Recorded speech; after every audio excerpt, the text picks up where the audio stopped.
and welcome to an exclusive chat with one of the stalwarts of India Inc., Mr. Adi Godrej. Thank you so much, sir, for joining us. Good. Let me begin by asking you, we've got a new FM in the North Block now. The Prime Minister has become very active. He's been talking to various segments of the industry. Are you getting feelers of winds of change? Are you more hopeful that some kind of action may be taken from the government's end?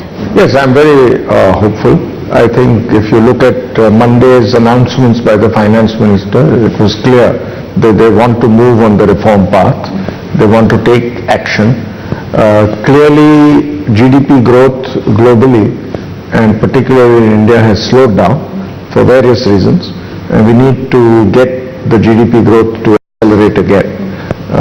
There are a lot of things we can do on the reform front, and I'm sure we'll see some action in the next few weeks. The other issue that needs to be tackled is the perception of India.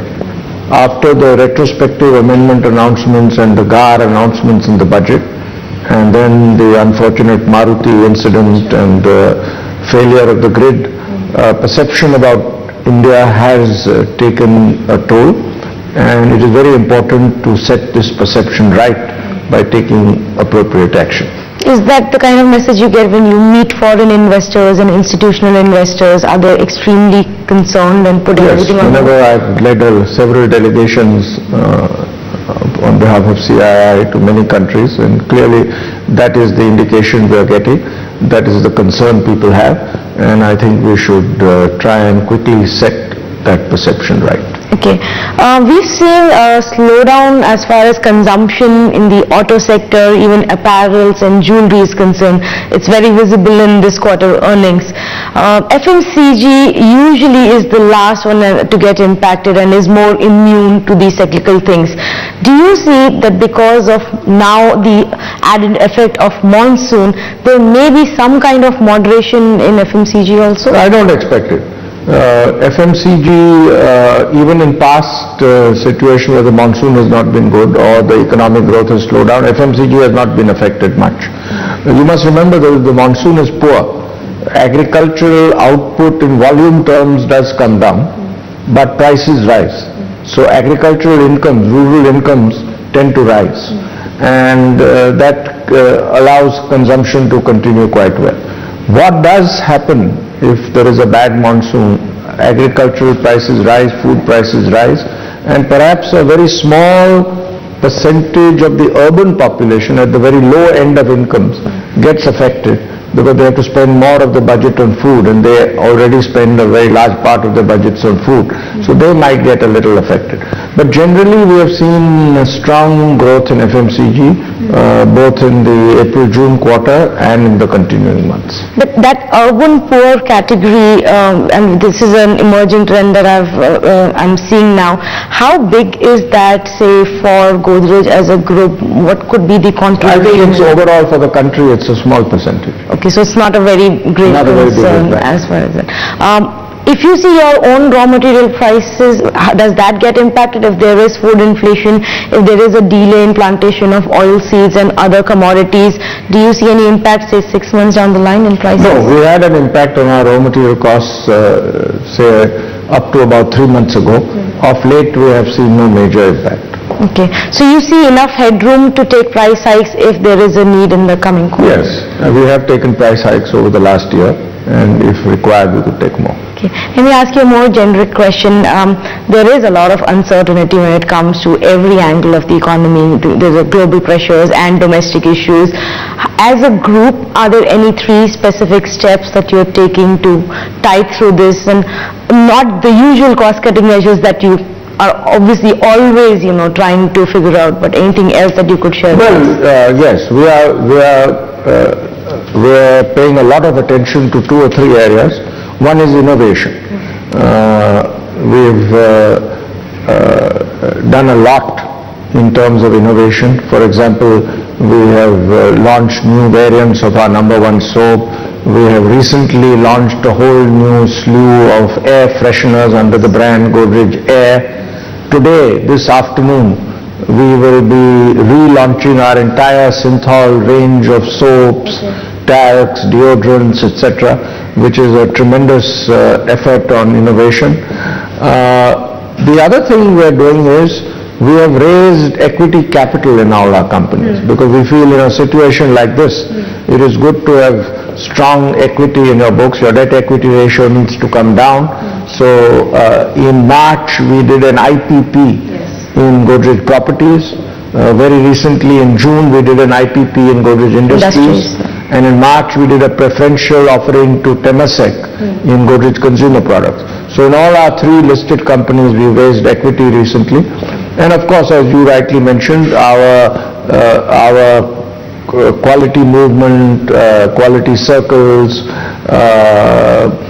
Kaizens, etc. That program is a continuing program to improve efficiency and cut costs. Okay. I know you are a big believer in the kind of brand that you present to the consumers. You've done a couple of brand valuation exercises also. Anything that you've initiated in the recent times to figure out what are the consumers thinking now, how are they perceiving the brand? Yes, we constantly do market research, especially when we are looking at new innovations. We do a lot of consumer research because after all, ultimately it's not a question of what we want to do, it's a question of what our consumers want us to do. So that's a constant exercise on our part. We now have about 500 million Indians who use one or the other of our products every day. Our attempt is to see that this increases by a few hundred million over the next few years. Any specific, say, products or brands that you think are not going to form the focus of Godrej and you may want to keep them on the back burner? Whatever exercise we had to do in that we have done over the years, and now we will focus on all our companies. Okay. You mentioned the launch of the entire portfolio of air fresheners. Now this is something that you've got from your Indonesia portfolio, if I'm not mistaken. Well, two things. First is when we had a joint venture with Sara Lee, which then we bought over the Sara Lee stake, and now that company has been merged with Godrej Consumer Product. We used to under license manufacture, market and sell a brand called Ambipure, which was a Sara Lee brand. Which is now ultimately Sara Lee sold it to Procter & Gamble, so we had to transfer it to them. Of course, we got paid the value of our brand, of the brand in our books. And learnings from that and learning from our Indonesian operation, where we are leaders in air care with a brand called Stella, we decided and worked on this portfolio of Godrej air fresheners. And so both the learnings helped us in this innovation and launch. Any other plans of such, cross-selling of products? We are looking at several other opportunities, and as and when it's implemented, we'll announce them. Okay, that brings me to your international operations.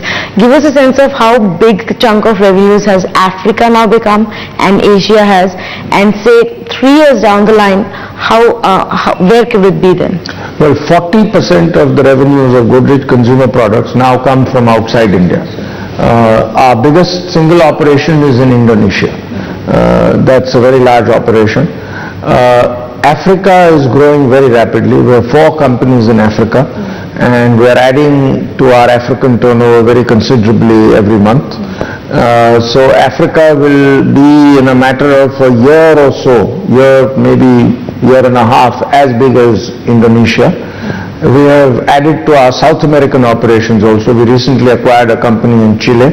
Our South American operations are mainly in cosmetics, especially hair color, and that will also grow. So we expect our international revenue will grow quite rapidly, but our Indian revenue is also growing quite rapidly. So we expect this ratio of around 40% of our turnover coming from international operations will continue. By the end of the year, that's when your second phase of Darling acquisition would be over? No, it will be implemented very soon, around September. Okay, and that's, you're well funded that will be the second, for that yes. part? And then there will be a third phase next September. Okay, so say 3 years down the line, when you're saying if the ratio has to remain constant, are you factoring in any further inorganic growth also, or is this just the organic part that we are... No, we are always looking at inorganic growth opportunities. We are always looking at acquisition opportunities, both in India and outside. Whenever there is a strategic and accretive opportunity, we take it forward. and we'll continue to do so. Okay. How's the JV with Tyson Foods working out? You've seen a slew of products which have been launched in the market on the ready-to-eat and the frozen food category both. Yes, it's growing very well. We have a brand called Yummies, which originally started with non-vegetarian snacks, but now has gone very largely into vegetarian snacks also, and the joint venture is growing very well. Okay, but on the other hand, we're not seeing too much of activity when it comes to the JV with Hershey's. Is there any change in strategy, or are you reformulating a strategy there? No, I think we are continuing that JV. It is already in several products like fruit juices, soy milk, confectionery, edible oil. So no plans on any kind of expansion or a step back or maybe change in the kind of product portfolio? There's continuing momentum there. Okay. Let me also ask you about the Latin America plan especially. You've made a couple of acquisitions, but they've been smaller in size. Of course, they themselves are market leaders in the categories that they're present in. But do you see you need to do a bit more in terms of acquiring companies, or how do you scale up that region business? No, we have done 3 acquisitions in South America. They've been very useful. We think growth will be very strong. Even organic growth after the acquisitions will be strong. And they are in an area where we have great strength, which is hair color. And now we have leadership positions in about 4 countries in hair color in South America. And we'll continue to grow in other countries. So we have manufacturing operations currently in Argentina, Chile and Uruguay, and from there we export to other South American countries. And that will be the plan, or are you looking at more manufacturing hubs? So manufacturing will continue in the countries where we do manufacture currently. Okay. Just a bit more on the group level. So all 3 children are now well settled in different divisions. You've had you've been working on the succession plan for a while. There was an external agency that was also appointed. Are things more clear now how you want to really take them all forward? In which direction have they kind of figured out what sectors they want to specifically look into going forward? No, I think my children are involved overall in the group management. They are part of the group management committee. My son Pirosha is the managing director of Godrej Properties, and both my daughters Tanya and Nisa are very active with the group management committee, so they oversee a lot of the group work, as well as in our consumer businesses. They're very active in our consumer businesses, and that will continue. What are your thoughts on Nisa, say, taking over Godrej Consumer as a head also? I know We she don't gets into comment on across, succession plans. Okay, but nothing in the near term that we can see. No, on this one? I don't want to comment on succession plans. As and when they are decided, they will be announced. Okay, all right. My last question to you is going to be on a more generic level. The domestic growth for FMCG has been very dependent on the discretionary side for urban, and also how all of you are increasing your rural penetration. Is that going to be the way forward, or are we going to see new trends emerge on that front? No, I think FMCG growth from our point of view will be done in several manners. One is we are growing tremendously because we have merged the operations of the erstwhile Godrej Sara Lee with that of Godrej Consumer Products, and we're getting a lot of benefits from the merger. Benefits of scale, benefits of size. We're getting cost reduction because 2 companies have been merged into one, and we are leveraging the strengths of one business for the growth of the other.